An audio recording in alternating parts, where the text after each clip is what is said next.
Assalamualaikum warahmatullahi wabarakatuh. Perkenalkan saya Vina Witanti dengan NIM 34021180352 kelas manajemen J akan mempresentasikan tentang permasalahan digital marketing. Digital marketing adalah suatu kegiatan pemasaran atau promosi sebuah brand atau produk menggunakan media digital atau internet. Ada banyak permasalahan dalam digital marketing, tetapi yang paling sering terjadi dan sangat fatal adalah tidak memahami target pasar. Banyak perusahaan yang selalu mencoba menargetkan pasar yang terlalu luas karena ingin mendapatkan banyak keuntungan. Mereka ingin menjangkau lebih banyak orang, jadi mereka mencoba menargetkan siapa saja dan semua orang, tetapi akhirnya putus asa ketika banyak orang yang tidak membeli produknya karena tidak cocok dengan buying behavior mereka. Untuk mengatasi permasalahan ini, yaitu dengan cara menentukan target pasar terlebih dahulu sebelum memasarkan produk.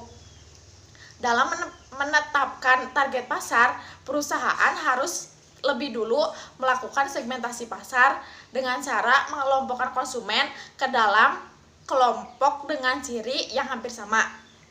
Penentuan target pasar ini penting karena perusahaan tidak mampu melayani semua konsumen atau pembeli di pasar karena beragamnya kebutuhan dan keinginan. Oleh karena itu, perusahaan perlu mengidentifikasi bagian pasar mana yang akan dilayani sebagai target pasar.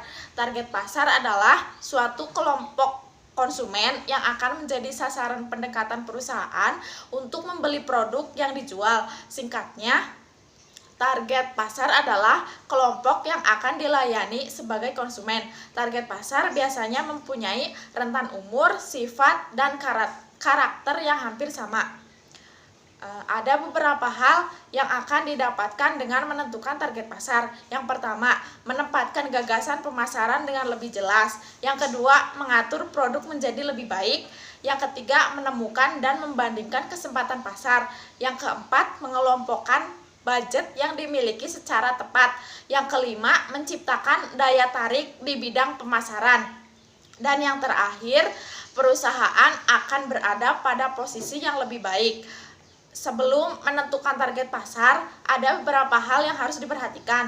Yang pertama, ukuran segmen. Perhatikan ukuran segmen yang akan dituju untuk memutuskan apakah segmen tersebut cukup menjanjikan atau untuk dilanjutkan atau tidak. Jangan menargetkan ukuran segmen yang terlalu besar atau luas. Umumnya, perusahaan besar akan cenderung memilih segmen besar, begitupun sebaliknya. Perusahaan kecil akan memilih segmen pasar yang lebih kecil. Tujuannya adalah supaya perusahaan mampu menyesuaikan target perusahaan dengan kemampuan masing-masing. Yang kedua, pertumbuhan segmen. Menganalisis pertumbuhan segmen sangat diperlukan sebelum menentukan target pasar. Perhatikan pertumbuhan segmen yang akan dituju untuk melihat kemungkinan bisnis yang akan berkembang di masa yang akan datang. Walaupun ukuran segmen saat ini cenderung kecil, tidak menutup kemungkinan segmen tersebut akan berkembang menjadi besar di masa mendatang. Yang ketiga, analisis situasi. Lakukan analisis situasi secara teliti dan cermat sebelum menentukan target pasar. Analisis situasi tersebut berhubungan dengan konsumen, para pemasok, dan para distributor dengan menggunakan analisis SWOT, strength, weakness, opportunities, dan threat. Yang keempat, sumber daya perusahaan.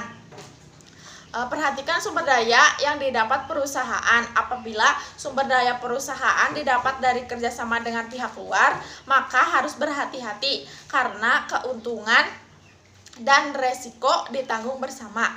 Yang kelima, dana yang tersedia.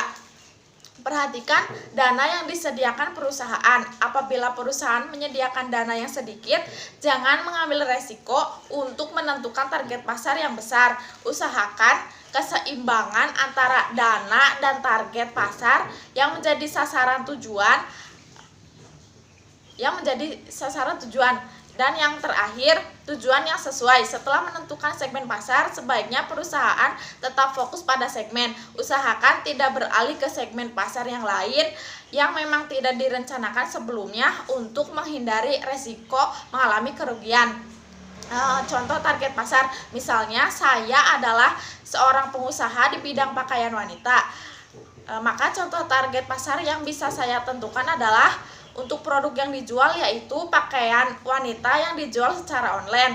Target lokasi kota-kota besar seperti Jakarta, Surabaya, Bandung, Yogyakarta, dan sebagainya yang dapat dijangkau kurir maksimal 2-3 hari kerja.